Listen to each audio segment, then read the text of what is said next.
Ya, teman-teman semua, selamat datang kembali ke channel ini. Teman-teman, hari ini kita tidak akan bicara tentang namanya personality disorder. Saya mau menyampingkan dulu pembicaraan kita tentang narsistik ataupun psikopat ataupun Machiavellian di channel ini. Hari ini saya mau memperkenalkan satu istilah yang saya pikir mungkin nggak semua orang tahu. Oke?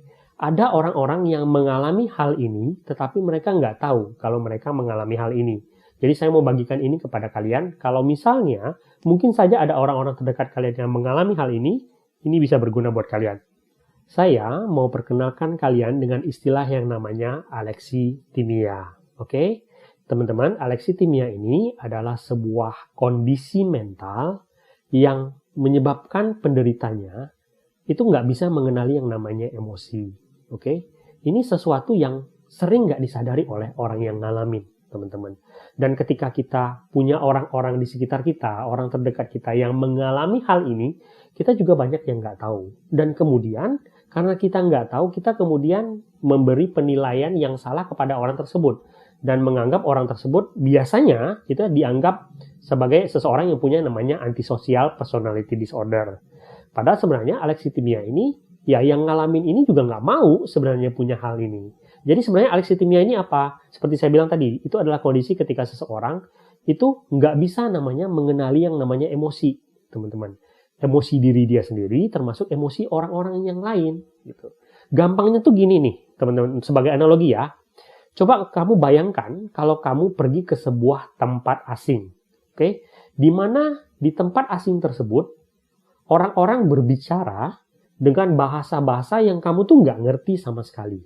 Nah, kamu bayangkan kalau kamu berada di sebuah tempat seperti itu. Jadi ketika orang bicara apa, orang memaksudkan apa, kamu nggak ngerti.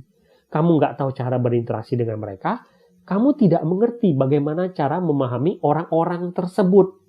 Itu kan susah kan? Gitu ya. Nah, orang-orang dengan alexithymia itu mengalami hal seperti itu, tetapi kendalanya bukan bahasa, tetapi emosi, gitu loh. Jadi ketika mereka melihat emosi orang lain tuh, mereka nggak tahu gitu bagaimana cara memahami emosi orang tersebut.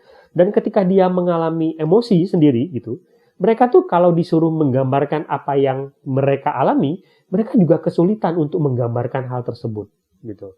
Nah, itu yang namanya alexithymia. Nah, seperti saya bilang, ini adalah sebuah kondisi subklinis, teman-teman. Ini kondisi mental, bukan personality disorder, tetapi kondisi mental yang subklinis. Teman-teman tahu nggak perbedaan antara klinis dan subklinis? Sedikit mungkin bagi teman-teman yang mungkin lupa, klinis itu adalah ketika hasilnya itu nyata, sedangkan subklinis itu belum terlihat nyata. Artinya begini, ketika misalnya kamu mengalami infeksi ya, kalau kondisinya klinis itu hasil infeksinya itu nyata. Kalau kamu punya diabetes misalnya, berat badan kamu akan berkurang dengan sangat drastis, misalnya luka kamu sangat sulit untuk sembuh. Ketika kamu depresi misalnya, kamu terlihat berubah, ya kan? Susah makan, susah tidur, terlihat sedih. Itu kondisi klinis. Subklinis itu infeksinya ada, tetapi hasilnya tidak kelihatan atau belum nyata. Itu disebut subklinis gitu. Jadi orang-orang dengan alexithymia ini, mereka tuh kondisinya subklinis, teman-teman. Keadaannya tuh ada, tetapi tidak terlihat. Sehingga kondisi ini sulit dideteksi baik oleh orang luar maupun yang mengalami. Gitu ya. Nah, sekarang kenapa orang bisa mengalami namanya alexithymia ya? Sampai hari ini teman-teman masih diperdebatkan penyebabnya itu apa. Tetapi diperkirakan beberapa hal yang bisa menyebabkan seseorang mengalami alexithymia itu adalah satu, misalnya faktor genetik, gitu ya. Mungkin kalau seseorang yang punya orang tua gitu ya, atau buyutnya misalnya punya namanya alexithymia, itu bisa saja menurun kepada mereka, atau kemungkinan lebih besar untuk menderita alexithymia. Atau misalnya seseorang yang punya trauma masa kecil, kita mungkin pernah melihat ya, seorang anak misalnya ketika dia mengalami guncangan yang luar biasa ketika dia kecil dulu, dan kemudian dia berubah 180 derajat jadi seseorang yang sangat kaku, seseorang yang sangat tidak punya rasa humor misalnya. Karena trauma masa kecil yang sangat mengguncang jiwanya dia. Dan selain itu, alexithymia juga diperkirakan mungkin bisa terjadi karena kelainan struktur pada otak seseorang, gitu ya. Sehingga menyebabkan dia punya perbedaan mengelola emosi dengan orang-orang pada umumnya. Oke ya? Nah sekarang Apa ciri-ciri dari alexithymia? Yang pertama, seperti saya bilang tadi, dia kesulitan untuk mengungkapkan emosinya dia. Jadi ketika dia bisa menghadapi sebuah hal itu ya, bikin stres, bikin marah, bikin sedih, dia mungkin bisa merasakan hal tersebut, tetapi ketika kita bertanya kepada dia, apa sih yang kamu rasakan? Dia tuh nggak bisa ngungkapin gitu. Dia nggak bisa ngungkapin apa yang dia rasakan. Ketika dia sedang stres atau mengalami masalah, dan dia lebih memilih untuk memendam itu. Kenapa? Karena dia nggak bisa mengeluarkan itu dan menggambarkan itu dengan jelas kepada orang-orang yang bertanya kepada dia. Itu yang pertama. Yang kedua, dia tuh punya kesulitan untuk membedakan antara emosinya dia dan respon tubuh dia terhadap emosi tersebut. Jadi ketika misalnya kita marah nih gitu ya, kemudian kita menyakiti orang lain, ketika kita sedih dan kita menangis gitu. Mereka tuh nggak bisa membedakan gitu antara hal tersebut. Jadi ketika mereka mengatakan bahwa, kamu melakukan itu karena kamu sedih ya, kamu melakukan itu karena kamu marah ya, dia nggak bisa membedakan itu, dia nggak bisa menganalisis itu. Jadi ketika misalnya kita mau mencari akar-akar permasalahannya kita, gitu ya, dari luka batinnya kita, seorang dengan alexithymia itu kesulitan untuk melakukan hal tersebut, gitu. Kenapa? Karena dia juga nggak tahu, saya melakukan ini tuh karena apa ya? Apakah karena saya marah, atau karena saya sedih, atau karena saya punya luka batin, dia kesulitan untuk melakukan hal tersebut. Gitu. Yang ketiga, gitu ya, seorang penderita alexithymia itu juga, seperti kita bilang tadi, mereka tidak bisa mengenali emosi milik orang lain. Gitu.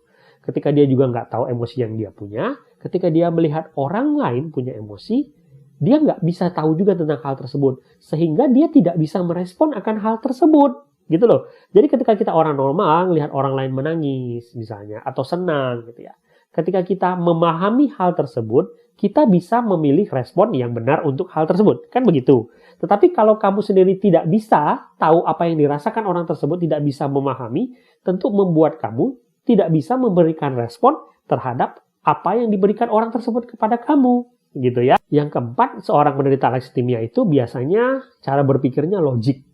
Teman-teman, kaku gitu. Jadi kalau mungkin kalian pernah lihat ya, seseorang tuh yang ya kelihatan orang bilang kaku seperti kertas gitu ya, kaku seperti meja. Jadi apapun yang mereka pikirkan, cara berpikirnya itu selalu logik tanpa memikirkan perasaan orang-orang di sekitarnya dia. Gitu. Bagi orang-orang yang nggak mengerti akan hal ini, tentu akan menuduh bahwa mereka ini nggak punya empati. Tetapi sebenarnya bukan karena mereka nggak punya empati, karena cara berpikir mereka itu dipaksa untuk berpikir secara logik karena mereka tidak mengerti tentang perasaan orang-orang yang terlibat dalam hal tersebut sehingga mereka tidak bisa memasukkan unsur emosi ketika mereka mengambil keputusan yang berkaitan dengan hal tersebut. Nah, pada akhirnya teman-teman kita bisa lihat para penderita alexithymia ini ya memang pada akhirnya mereka kesulitan untuk menjalin hubungan dengan orang lain. Mereka akan dikenal orang-orang yang nggak punya rasa humor, orang-orang yang kaku.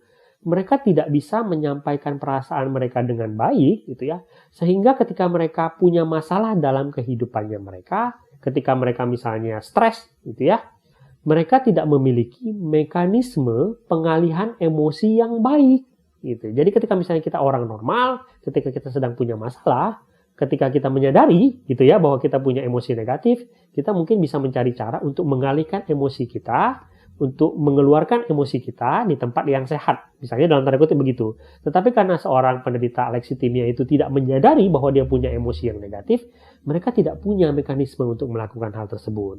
Oke ya? Nah sekarang untuk teman-teman yang mungkin ya ngerasa untuk mengalami hal tersebut, atau orang-orang terdekat kalian mungkin mengalami hal tersebut, baiknya kalian berkonsultasi kepada seorang psikolog atau psikiater. Oke? Ini kondisi yang bukannya tidak bisa disembuhkan, teman-teman. Ada terapi-terapi yang bisa membantu orang-orang yang mengalami hal seperti ini. Seperti terapi perilaku kognitif, di mana seseorang itu diajarkan untuk mulai mengenali emosi-emosinya dia. Atau terapi psikodinamika, ketika seseorang itu diajak untuk mengenali apa sih akar-akar permasalahan yang dia punya. Tentu untuk penderita alexithymia ini akan lebih sulit gitu ya. Biasanya mereka akan diajak dulu untuk mengenali emosi-emosinya mereka sehingga bisa menyelami masa lalunya mereka, mencari akar permasalahan apa penyebab kondisinya mereka.